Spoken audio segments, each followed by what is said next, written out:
Olá, muito boa noite a todas e todos.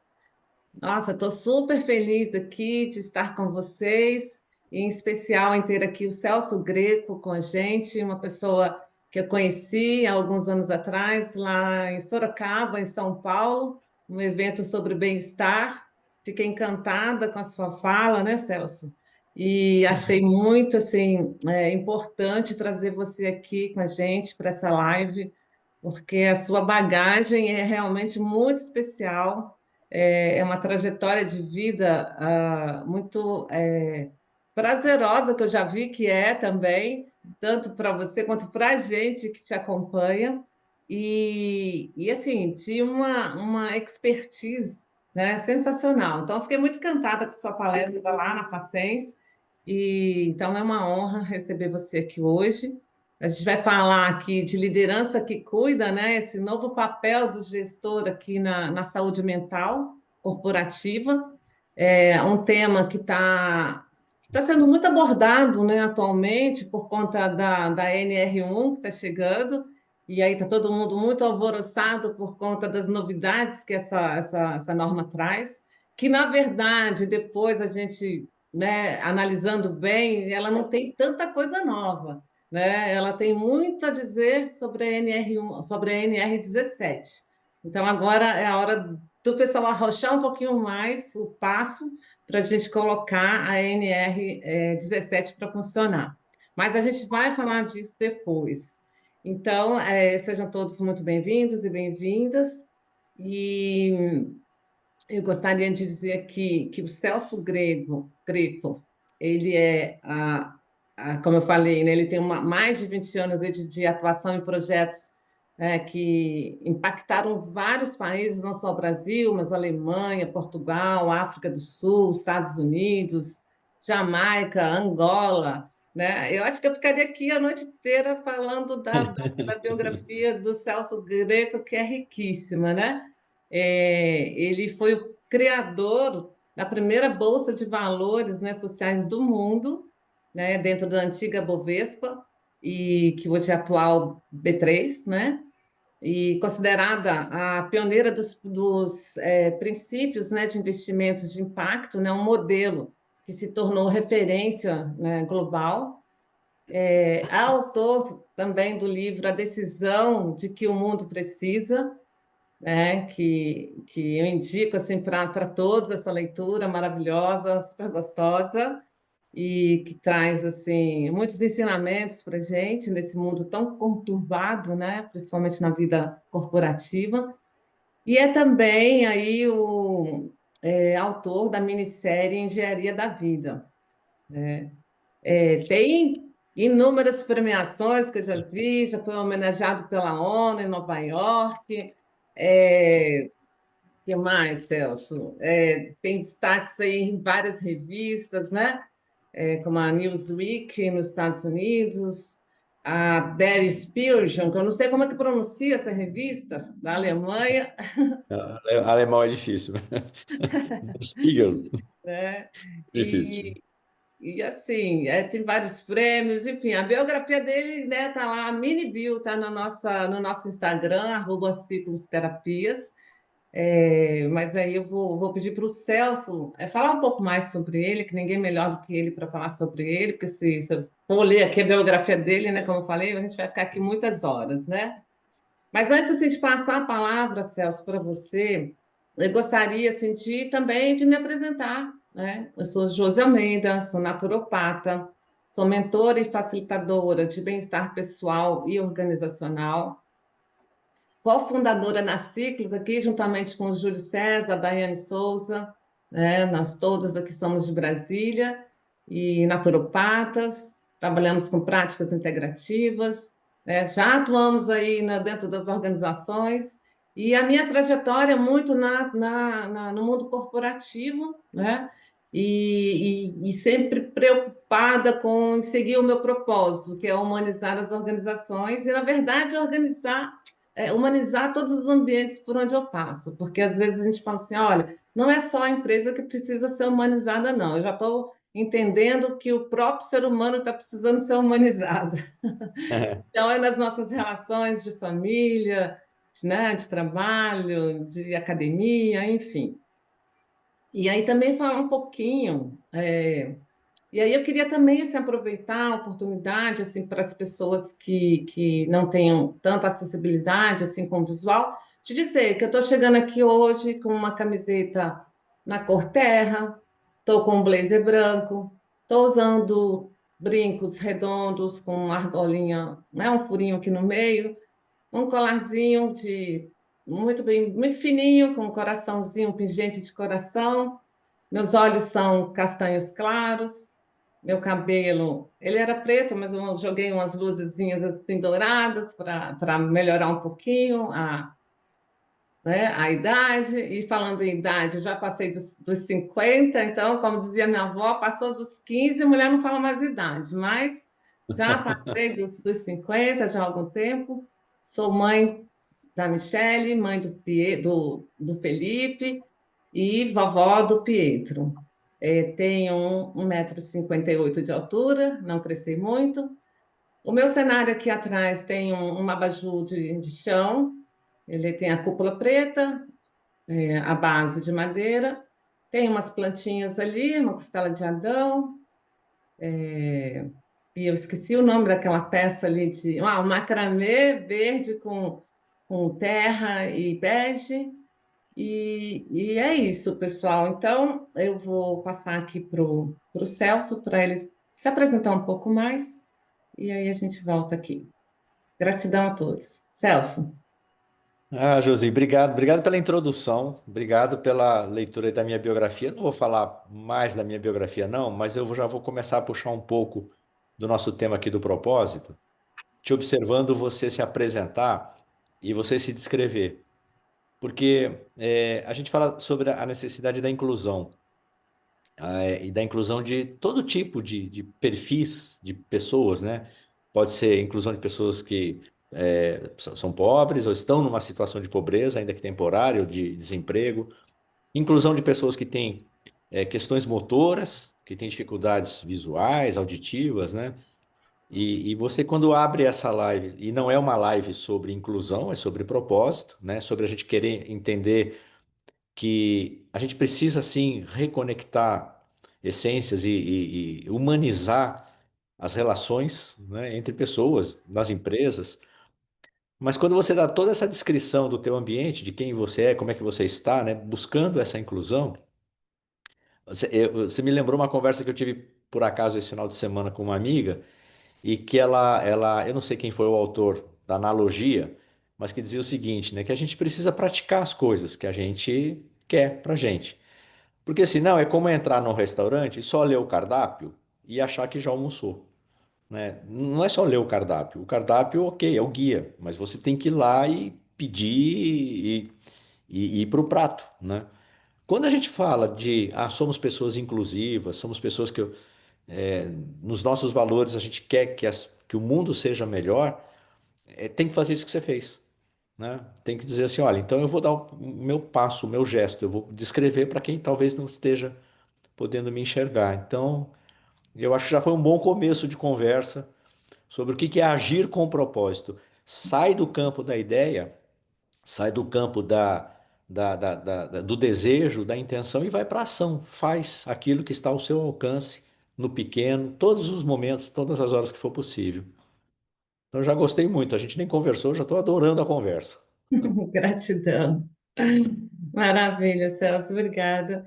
E aí eu também queria trazer para vocês, assim, rapidamente, assim, um pouquinho sobre as ciclos, né? Esse nosso círculo aqui, composto por Daiane, Júlia e Josi, que é um movimento de consciência, exatamente isso, Celso, é da gente fazer, né, pequenas ações, né, e mostrar na prática o que a gente, né, tenta mostrar na teoria, né, nesse mundo aí que tão complexo, né? Então, a Ciclos, ele é esse movimento de consciência que tem esse compromisso com a vida e com o bem-estar, né, assim, das pessoas e atualmente, sim, em especial nas organizações, né? Então, eu queria até perguntar para você, assim, Se você pudesse resumir assim, qual é a essência do seu propósito, né? Assim, do seu propósito pessoal, e como que isso conecta, com essa conversa que a gente vai trazer aqui agora sobre saúde mental corporativa? É, assim, o meu propósito, pessoal, e eu tenho repetido isso há algum tempo, é sair dessa vida melhor do que eu entrei nela. E aí a maneira que eu tenho de exercitar isso é que todas as noites, e de verdade, eu não falo isso para causar boas impressões em lives ou em reuniões, não, é uma prática mesmo, que no começo eu me esquecia várias vezes, mas depois eu fui me habituando, porque é hábito, né? Mas Uhum. sair dessa vida melhor do que eu entrei é um esforço de me aprimorar todos os dias dentro dos valores que eu acredito e pratico. Então, todas as noites, eu gosto de pensar se durante o dia eu consegui cumprir com esse meu compromisso. Hoje, por exemplo, eu vou dizer, puxa, fiz uma live para passar adiante uma mensagem que ela não é minha, ela é compartilhada, e vocês estão iniciando uma trajetória de trazer mais força, velocidade a esse movimento que bom, né? Muitas pessoas aderem e então hoje eu vou dormir feliz. Tem noites que eu digo, nossa, hoje eu trabalhei o dia inteiro. Eu só resolvi pepino, eu só atendi coisas do dia a dia, dos perrengues, né? E eu não fiz nada que para mim fosse relevante nesse. Então eu fico com um compromisso. Amanhã eu preciso fazer duas coisas: a de hoje que faltou e a do dia de E amanhã. outro dia. Eu tenho um privilégio, Josi, na minha atividade, que é ajudar as empresas. Isso começa lá atrás, né? Ajudar as empresas a criarem pensamentos, programas, projetos, às vezes criarem uma fundação, às vezes criarem um instituto, para atuar em temas como proteção do meio ambiente, combate à pobreza, igualdade de gênero, geração de renda. Isso é a responsabilidade social, ambiental, né? Que a Uhum. gente conhece.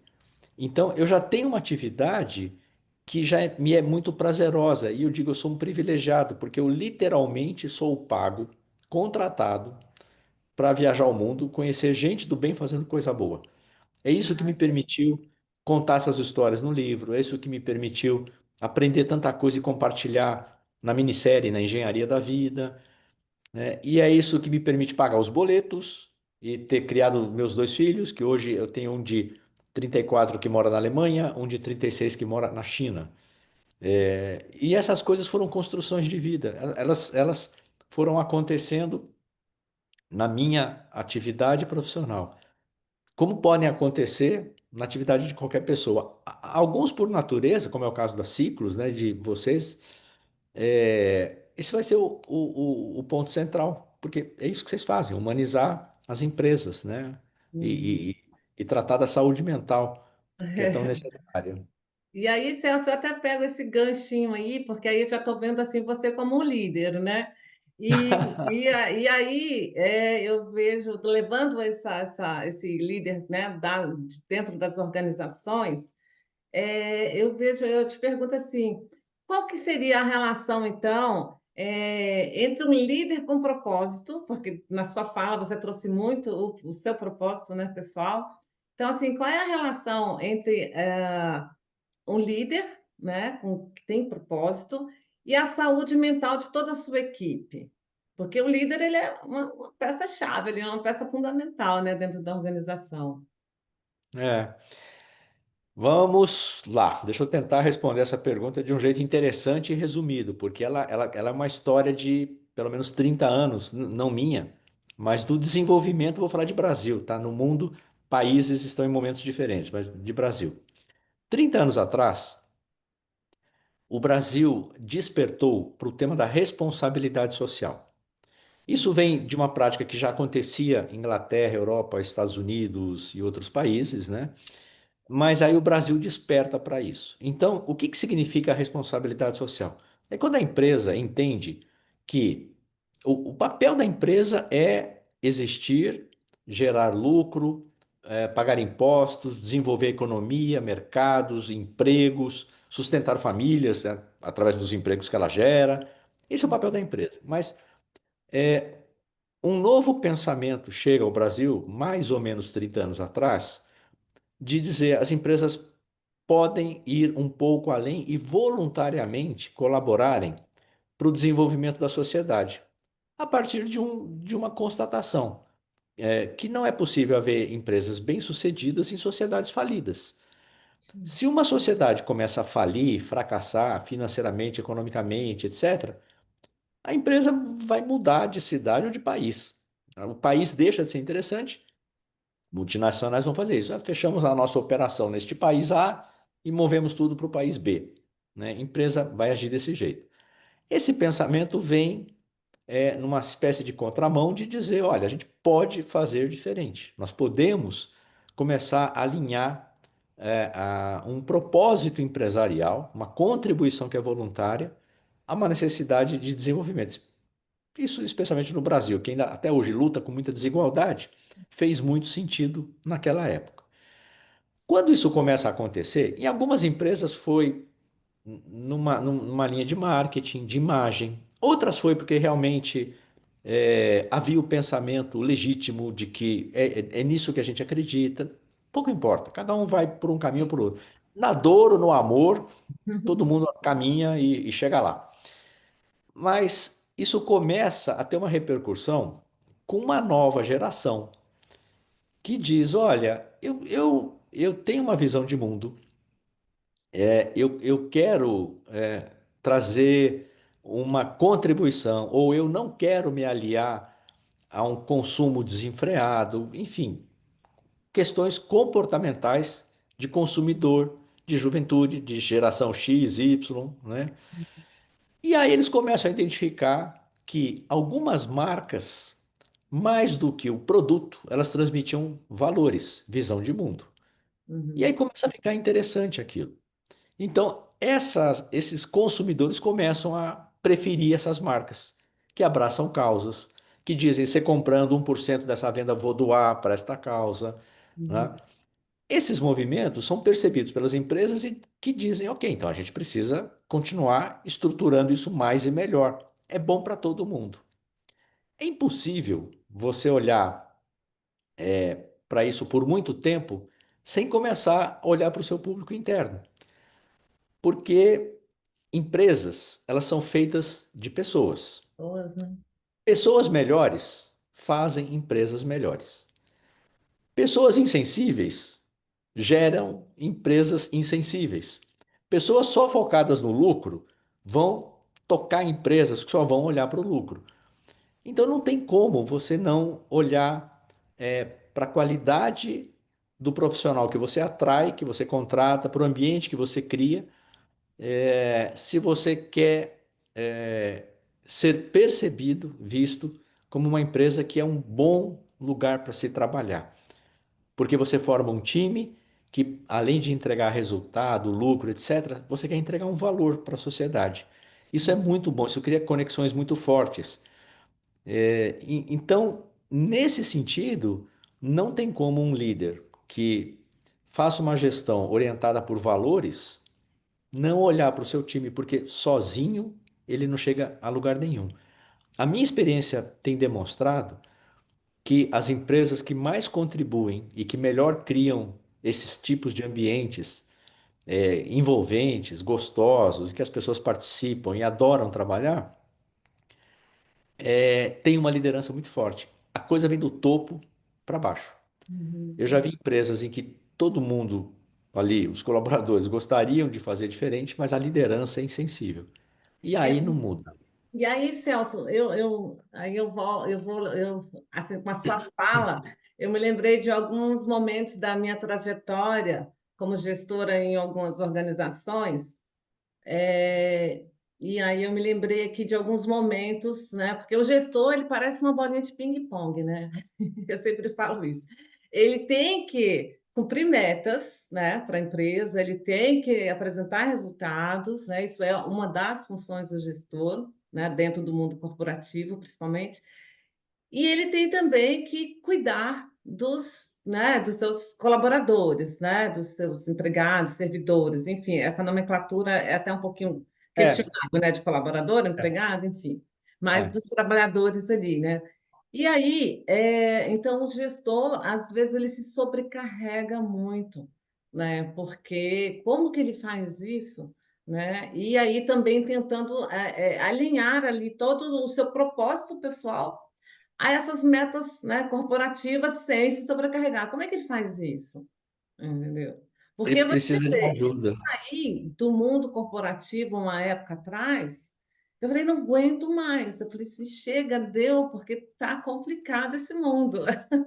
Entendeu? É, Eu preciso respirar, porque ao mesmo tempo que eu queria seguir o meu propósito, né, que era de humanização de organizações, me faltava aí no meu, talvez no primeiro momento, algumas técnicas, ferramentas, enfim, que eu fui adquirindo ao longo, né, da minha jornada, do meu, né, da minha vida, fui me especializando, tudo mais, mas sempre teve essa dificuldade de alinhar o propósito com a realidade, né, em que vivia. E assim eu vejo muitos gestores, né, querendo mudar a sua vida, fazer transição de carreira, mas aí a gente se depara depois na próxima empresa, na próxima situação, até mesmo em trabalhos voluntários, com a mesma questão: como alinhar esse propósito pessoal a essas. é.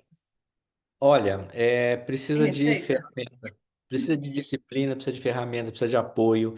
Não é uma coisa que acontece espontaneamente, porque você tem uma não, você tem muitas forças contrárias, né?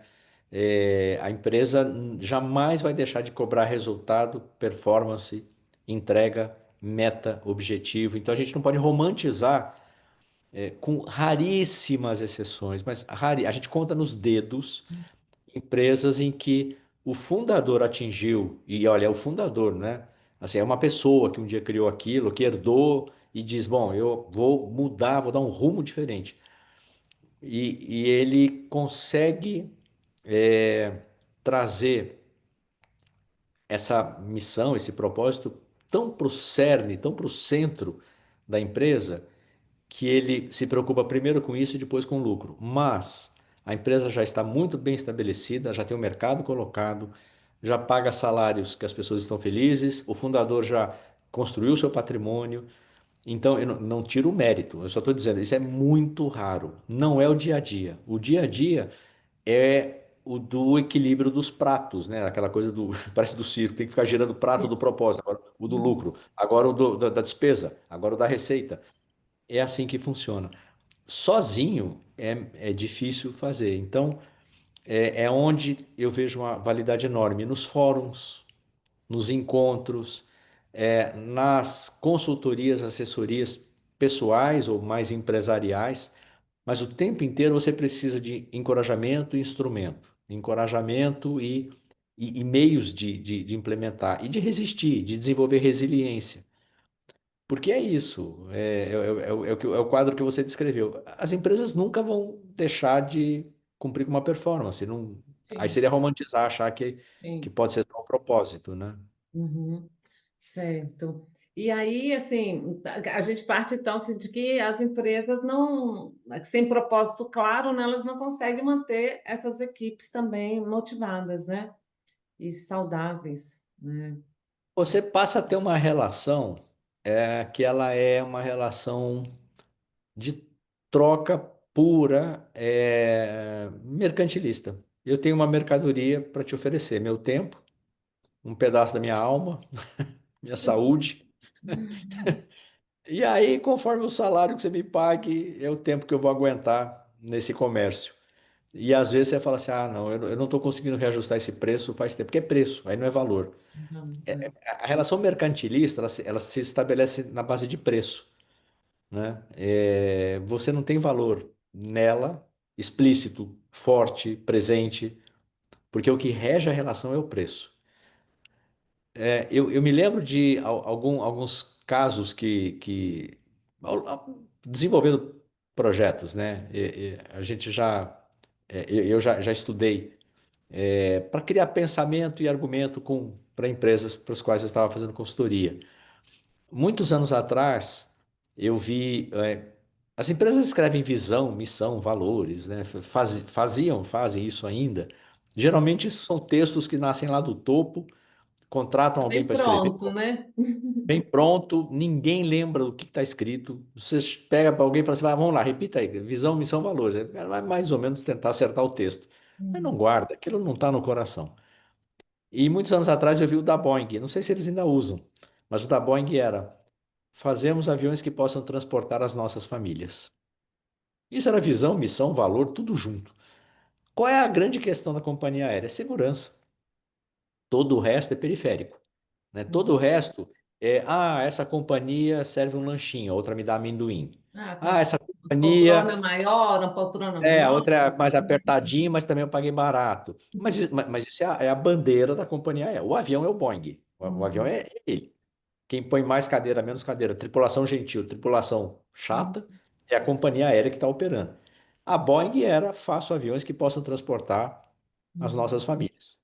Então, uma cultura de segurança, numa frase, e todo mundo trabalhava dentro desse mantra, né? Dessa clareza de Uhum. propósito. Quando a gente olha, falando de companhia aérea, né? Os próprios programas de fidelidade, né? É, é uma relação em que tem pessoas que dizem: eu junto milhas nesse aqui porque eu junto rápido e aí logo tiro uma passagem. Uma relação, ok, Uhum. conveniente, né? Mercantilista. Mas eu conheço pessoas que dizem assim: não, o programa não é tão bom, mas eu adoro essa companhia, então eu sou leal a ela. E fidelidade e lealdade são dois campos distintos, né? Sim. A gente vai ter empresas em que talvez os colaboradores, como você falou, uma expressão, né? Antes era funcionário, e eu tenho uma teoria de por que que era funcionário, agora é colaborador, mas é meio que uma relação assim: conquistar a lealdade, ela é mais inquebrantável. Fidelidade é assim: quando você estiver me dando uma boa pontuação naquilo que eu performo, tá tudo Tô certo, a confortável. gente tá numa troca, né? É. Eu vou agitar um pouquinho esse pessoal aqui que está participando aqui com a gente e vou perguntar aqui para eles aqui, olha, qual que é o seu maior desafio que você enfrenta hoje como líder da sua empresa? Escreve aqui para a gente aqui no chat e para a gente poder entender um pouquinho como é que funciona aí dentro da sua organização. Só voltando um pouquinho, eu acho que quando a gente fala também de motivar, né, os colaboradores, né, os funcionários dentro das empresas, a gente tem sempre que trazer a ideia, né, e lembrar, né, sempre de que a gente tem ali pessoas, como você mesmo falou anteriormente, né? Eu vejo muito, assim, eu lembro de um caso, uma vez na universidade, numa faculdade que eu lecionava, e aí, num dia de uma festa lá de final de ano, um amigo oculto, o porteiro da faculdade, né, me tirou lá no amigo oculto, papelzinho e tal. E aí, quando ele foi fazer a revelação, olha, foi a professora Josi que eu tirei aqui, é uma pessoa muito especial, ela me chama pelo nome. Aí eu falei, uai, como assim me chama pelo nome? Entendeu? É, Aí ela falou, todo dia ela passa lá, ela me dá boa noite, me perguntou: "Oi, João, como vai você? Tá tudo bem?" Então, assim, como que eu ia te chamar? Não é João? Seu nome não é João? Então, às vezes, né, no tumulto do dia a dia, na correria, né, nos processos, nas metas que a gente tem que cumprir, tudo a gente esquece que a gente está trabalhando com pessoas, né? Então, acho que o primeiro ponto para a gente motivar uma equipe é a gente reconhecer que a gente está com uma equipe ali de pessoas, né? né? E você ia falar? Não, eu ia falar porque é engraçado, assim, eu vejo esse ato falho, né? Quase que um ato falho. Porque muitas vezes você vê a empresa discutindo as questões da sociedade, né? E do cansaço e fenômenos. Mas o interlocutor dessa conversa se esquece de que ele lidera um pedaço dessa sociedade, né? Porque os colaboradores, os funcionários da empresa, né? São pessoas, são essas pessoas que têm famílias, que vão todos os dias para casa, que moram nesses bairros, que têm esses problemas, que fazem esses enfrentamentos. Então é muito comum, às vezes, a empresa ter uma preocupação enorme com a educação, né, com o meio ambiente, mas ela não olha se todos os filhos dos funcionários, por exemplo, estão na escola e se conseguiram comprar o material escolar, né? A Exato. preocupação com o meio ambiente, etc., mas ela não sabe como que as suas práticas internas podem estar colaborando para a deterioração do meio ambiente. Uhum, Então não é muito difícil começar, porque quando você começa pelo teu microcosmo, pelo teu pequeno universo, pela sua família, pelo seu entorno, você já aprende e já faz muita coisa. E aí eu estou me lembrando aqui do Tomás Brier, ele faz um trabalho maravilhoso. Tem um livro, eu não lembro aqui, não vou falar, porque senão posso errar, mas ele fala sobre escutatória, né? Então, assim, tão importante que é a gente ouvir as pessoas. Às vezes é muito mais importante do que os próprios processos, né? Dentro das organizações. E aí eu estou vendo aqui que tem uma Johanna. e o Hanna, né, falou aqui que dentro do ambiente corporativo a comunicação, né? Então, trazendo aqui a importância da comunicação. E aí, né, a comunicação não só no falar, mas no ouvir também. Então, me lembrei aqui do Tomás. Muito bom, É, gratidão aí, Johanna. eu gosto, Johanna, quando alguém disse que tem curso de oratória, tinha que ter curso de escutatória também, né? As pessoas precisam Isso, aprender a ouvir, porque é isso, né? Todo mundo exatamente. tem muito para falar, mas o grande processo é ouvir. É. E aí eu estava aqui pensando, né, quais são os maiores erros aqui que a gente observa e que você pode trazer aqui para a gente, que você observa dentro das organizações, que as empresas cometem ao tentar, né, implementar essas políticas de saúde mental, por exemplo, dentro da sua equipe ali. O que você acha que é um erro? Esse da comunicação, né, que a gente já trouxe aqui, para mim é um erro É, fundamental. Seria é. algo mais? Eu acho que assim, para não desestimular, né? A gente fala assim, isso não é um erro, é uma qualidade errante, né? Vamos chamar de erro, né? A gente tem que refrasear para dizer, olha, muito boa a sua iniciativa. Você resolveu começar a implementar um programa de olhar para a saúde mental dos seus colaboradores. Eventualmente, porque esse assunto entrou por força de uma lei, de uma norma, você vai ter que fazer ou porque você teve alguns feedbacks ou situações que te levaram a prestar atenção nisso. Então, de novo, né, pela dor, pelo amor. No prefácio do meu livro que você citou, o prefácio foi escrito pelo Fábio Barbosa, que anos atrás foi CEO, presidente, né, do ABN AMRO, depois do Santander, hoje está na Natura. E ele diz que vários movimentos começam com um dos três Cs: convicção, conveniência ou constrangimento. Tem muitas empresas que agem por convicção, tem outras que agem por conveniência e outras por constrangimento. Então, mas as três acabam agindo, né? Então, não chega a ser assim um erro, mas é um equívoco, né? Uma maneira mais demorada de começar. Se você contrata um programa ou implementa uma ideia e acha que aquilo é trabalhar a saúde mental. A saúde mental na empresa eu vejo que um bom início é quando você vai por uma profunda pesquisa, é um processo de escutatória, que a gente acabou de falar. Ouve o que está pegando, porque a gente pode achar que é determinada pressão e é outra, né? A gente pode achar que tal desafio é gigantesco para ser resolvido, mas as pessoas não pedem tanto, elas querem um pouco menos, mas elas querem entregas constantes. Então, o equívoco é se você não começar por primeiro entender em que terrenos do campo da emoção você está pisando. E tá tudo bem, ninguém vai começar a fazer da empresa um grande espaço terapêutico, mas tem que fazer da empresa um espaço de segurança psicológica, em que as pessoas possam expor fragilidade sem serem consideradas fracas, em que elas possam trazer suas dúvidas sem ser consideradas ignorantes. Então, é uma delicadeza, requer sensibilidade, de novo, requer técnica, disciplina, né? Não dá para sair fazendo de qualquer jeito. Sempre vai ser bom fazer algo, mas já que você está usando o dinheiro da empresa, o tempo da empresa, o espaço da empresa, então faz direito, porque o resultado vai vir mais rápido. Isso me fez lembrar, há alguns anos atrás, quando eu fiz a minha dissertação de mestrado, que foi sobre responsabilidade socioambiental no turismo, né? E aí eu fiz algumas entrevistas, né? Com alguns gestores de alguns empreendimentos, de alguns equipamentos turísticos aqui em Brasília.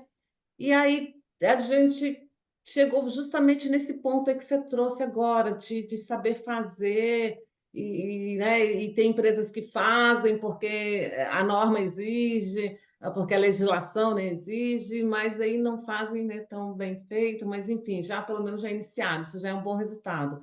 Mas aí o líder ali, o gestor, na época, nessa época já tem um tempinho, 2016, 15, 16, não lembro mais, eu me deparei com gestores que estavam implementando ações de responsabilidade, né, socioambiental, mas que tinham muito receio de se fazer cumprir o que a norma exigia, mas seguiam alguns passos para poder mostrar para, né, os fornecedores, os stakeholders aí externos, que estava ali, né, buscando, né, tratar os funcionários ou tornar o ambiente mais saudável, mais responsável. E aí me deparei com momentos muito delicados, assim, de, por exemplo, como era a hotelaria aqui em Brasília, então a questão de acesso a crianças dentro da rede hoteleira, né, com hóspedes que vinham de outras regiões, e muita gente fechava meio que os olhos para isso. E aí isso me incomodou demais. Eu falei, a gente não pode, como gestor, como líder, aceitar que por uma ordem de um CEO ou, né, de um diretor da empresa, né, a gente cometer, né, esses erros. Eu vou, eu vou conectar isso. A Johanna fez uma outra participação aqui. Eu tô adorando, viu, Johanna? Segue participando aí com a gente. Apagou minha luz aqui, peraí. Eu vou comentar isso, conectando com uma outra situação, em cima disso que, que a Johanna colocou, sobre as empresas quererem mudança, no momento da implementação falta motivação, ou essa situação. Estava identificado, como você trouxe agora, né, Josi? A questão do hotel e tal, mas aí depois na hora a coisa parece que não. E a gente o tempo inteiro está falando da natureza humana, né? Porque são as pessoas que tomam as decisões, são as pessoas que precisam seguir na sua convicção e ir até o final, né? E aí tem uma história que eu nem sei se é verdadeira, mas que ilustra bastante, de Santo Agostinho. Aqui é o famoso, o personagem, Santo Agostinho da Sim. igreja e tal. Dizem que antes de ser santo, né, Agostinho era só o Agostinho, nem sei se ele tinha esse nome, acho que era um outro, mas que ele era de uma família nobre, é, burguesa, muito rica, e ele era um jovem pervertido. Ele todas as noites ia para as tabernas, ele enchia a cara de vinho, apanhava todas as prostitutas, levava todo mundo para casa, era uma festa. Aí Ele está. tinha muito dinheiro. Ao mesmo tempo, ele era um fã ardoroso da Bíblia. Ele lia a Bíblia. Ele adorava a história dos apóstolos. Ele conhecia a história de Jesus Cristo, todos os versículos, etc. Tal. E aí dizem que todas as noites, quando ele ia rezar, ele falava assim: Senhor, dai-me a virtude e a castidade, mas não agora. E a vida estava muito boa. Então, às vezes eu vejo isso. Quando a empresa entra num dilema de dizer, claro, exploração sexual infantil, claro, saúde mental, claro, a responsabilidade social, porque olha aqui o nosso entorno da fábrica, como é pobre, não custa nada a gente patrocinar uma quadra esportiva para as crianças poderem ter um espaço seguro para jogar bola. Investimento aqui que a gente vai fazer uma vez e está tudo certo. Mas quando isso entra em conflito com lucro, com conveniência, mas eu não posso chocar meu hóspede. Não, mas aí ele não vai querer mais se hospedar. Não, mas aí agora vai diminuir meu lucro. Fica nessa situação. Todo mundo admite que aquilo é o certo, é o que tem que ser feito, mas não precisa ser agora, né? A gente pode deixar para daqui a pouco, para um momento mais conveniente. E aí esse é um problema. É um problema que aí não tem assessoria, consultoria que consiga lidar, porque você tem que esperar que algo de mais grave aconteça para a empresa ser constrangida a tomar uma atitude. Você tem que esperar que aquela pessoa se aposente, arrume um emprego melhor, e quem sabe vem alguém. Então, é geracional também. É preciso formar líderes. Tem gente que, na sua vocação, vem com valores, mas é preciso formar, é preciso trabalhar, é preciso fazer fórum, debate, live, grava vídeo, põe no YouTube e assim que vai. Porque a gente vai. atraindo atenção e jogando luz a um tema que Uhum. precisa. Eu sou muito a favor da capacitação, sabe? Capacitação, eu vejo de tanta transformação que fez em mim, e eu acho que isso que precisa dentro das organizações, principalmente para os gestores. Daí até ia te fazer uma pergunta aqui, mas acho que eu vou deixar para uma outra live, que é sobre felicidade, solidão, porque a gente vê aqui muitos gestores ali no topo ali, mas sozinhos, né? Não sei. É um problema, porque e aí é interessante, a gente pode deixar isso para outra live com o maior prazer, tá para falar uma conversa gigantesca. Mas é isso, é um trabalho solitário. Quanto mais ao topo, mais solitário. Uhum. Então, também acho que você poder encorajar essas pessoas a terem espaços de segurança psicológica para falar das suas fragilidades, das suas dúvidas, né? Porque não é porque eu sou líder que eu sei tudo, estou absolutamente seguro, tranquilo. Se eu achar que eu estou nesse Olimpo, eu provavelmente tenho uma questão qualquer no meu psicológico que eu preciso de vai fazer terapia. Você não é tão dono da verdade do mundo, né? Mas é É. a imagem que eu tenho que transmitir. E aí, às vezes, isso cria uma desconexão entre a imagem que eu preciso, a máscara que eu tenho que colocar, mas aquela quem que diz quem eu sou quando eu tiro essa máscara, né? Quando eu deixo ela de lado e digo, olha, eu não sei, um erro aqui eu posso causar centenas de demissões. Um erro aqui pode ter um impacto Nossa. gigantesco, a reputação da empresa, né? Uhum, exato. É uma responsabilidade muito grande, né? Ser gestor, ser líder, né? Dentro de uma organização, né? E, e aí a gente traz até essa questão do autocuidado desse gestor, né? Quer dizer, ele precisa se cuidar para cuidar do outro, né? Então, a Ciclos vem com essa observação, né, para o gestor de que ele precisa também pensar nele, também manter a sua saúde física, mental, né, saudável, né?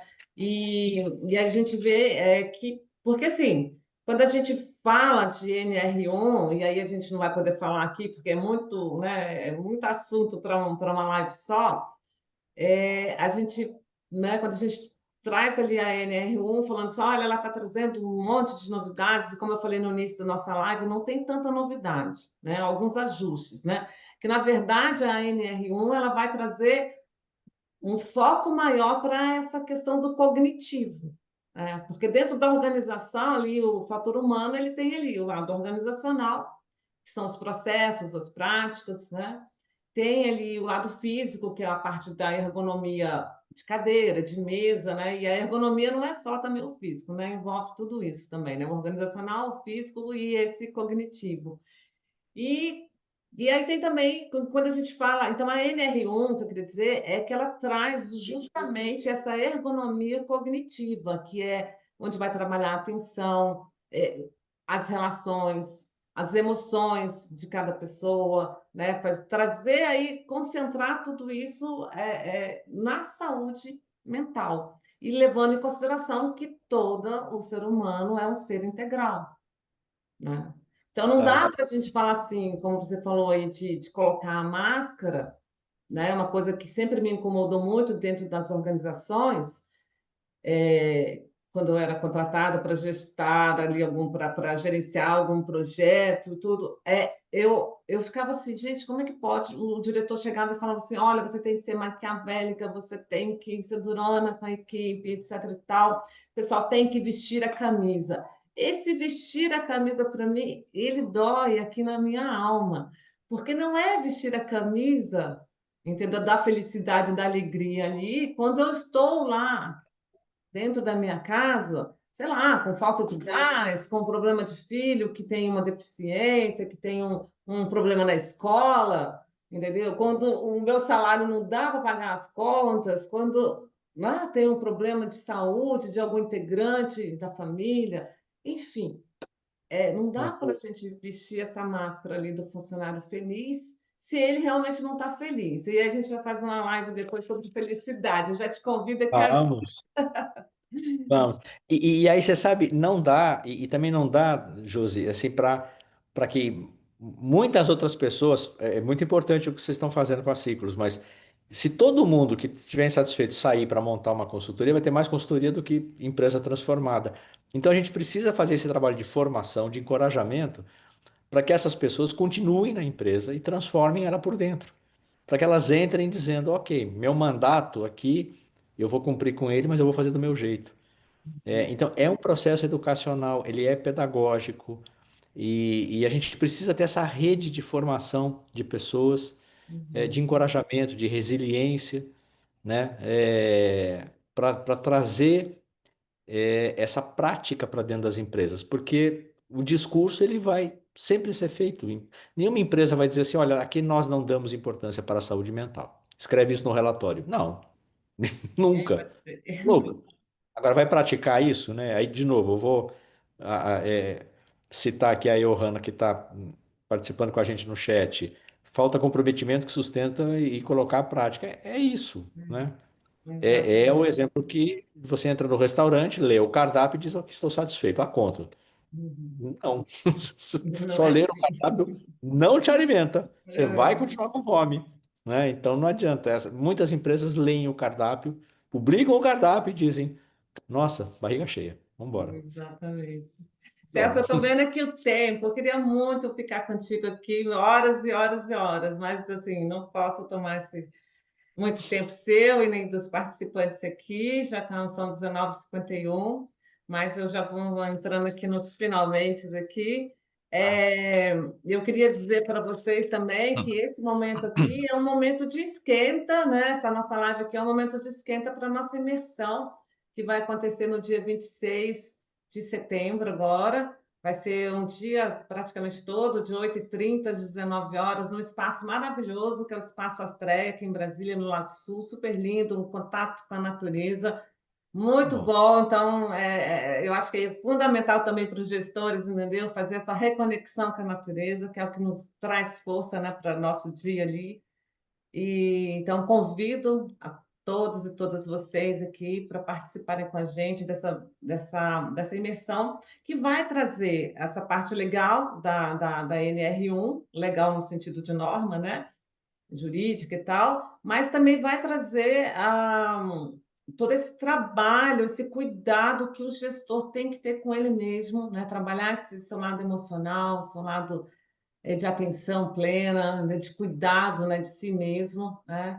A gente vai trazer o Júlio e Daiane aí com práticas integrativas para fazer ali na prática, entender como que funciona tudo isso e como que a gente pode levar isso aí para as organizações, para que esse gestor realmente possa fazer essa transformação no mundo aí do jeito que a gente imagina, que a gente sonha, né? E aí, Celso, eu quero te agradecer profundamente pela sua atenção, pelo seu carinho, pelo seu aceite em participar da nossa live aqui com a Ciclos.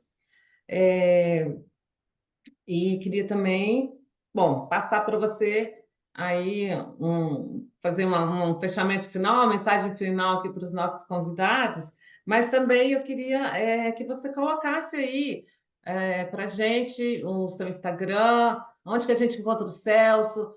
Você pode falar do seu livro, onde que a gente encontra o seu livro, porque para ciclos a gente não tem concorrente, tá? A gente tem parceiros Não, e quanto imagina. mais pessoas a gente encontrar nesse mundo para falar de amor, para falar de felicidade, para falar de saúde e bem-estar dentro das organizações, quanto mais pessoas aparecerem na nossa frente, na nossa vida, assim, com esse propósito, para a gente já é assim uma super alegria, uma super felicidade, né? Para a gente é muito melhor que venham pessoas assim. A gente não tem essa questão, olha, eu tenho medo da concorrência, de forma alguma. São todos nossos parceiros. Celso Greco aqui é nosso parceiro.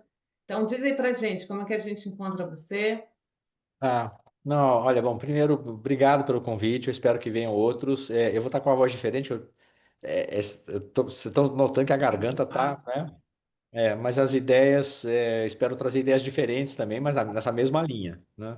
De desenvolvimento humano, de desenvolvimento corporativo, de pessoas melhores, porque é assim, esse é o trabalho.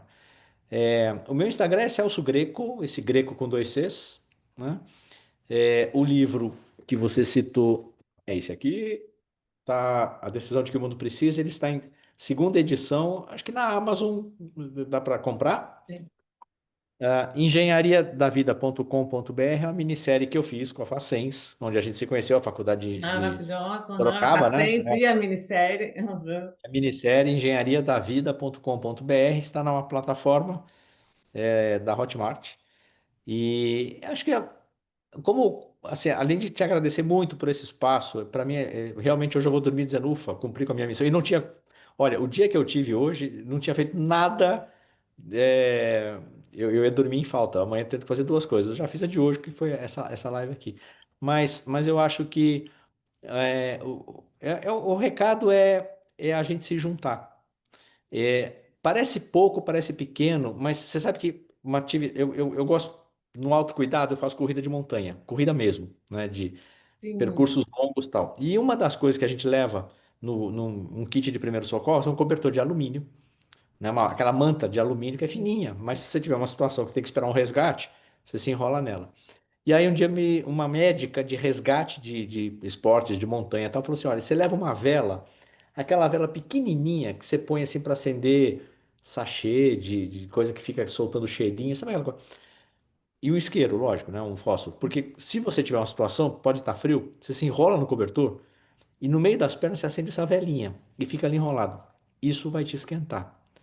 Quando eu penso no tamanho da vela, né? Você numa montanha frio, eu falo, como assim? Mas aí eu fiz o teste. Gente, aquilo esquenta.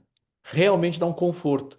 Então nós somos isso. A gente é uma velhinha pequenininha, né? Ou cobertor de alumínio, eu não sei. Mas parece nada. Mas numa hora de frio, isso faz uma tremenda diferença. E eu acho que a gente está precisando levar esse calor para as pessoas e encorajar a falar disso, falar de amor nas organizações, falar de segurança psicológica, falar de fragilidade.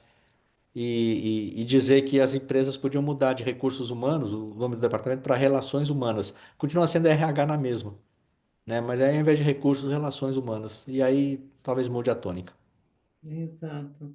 E aí é uma questão de neurociência, né? Você trazer esse abraço que aquece, uma fala, né, calorosa, né? É. Então, está comprovado, gente, está aí, tá, já está escrito. Pô, É isso, o Johanna, e tem alguém aqui da Samsung que até agora eu não consegui identificar, porque aparece o aparelho. Vocês que mano, participaram com a gente do início e até agora, e a gente vai dar um desconto especial para vocês nessa imersão. Entre em contato com a gente pelo nosso WhatsApp, pelo nosso Instagram, tá bom? A Daiane acho que pode colocar aí para a gente, Daiane, por favor, nosso WhatsApp, nosso Instagram, Ciclos Terapias. E em breve a Ciclos estará com um canal no YouTube, enfim, e outras lives com Celso Greco. Muito obrigada a vocês, boa noite e gratidão. boa noite, obrigado. Boa noite.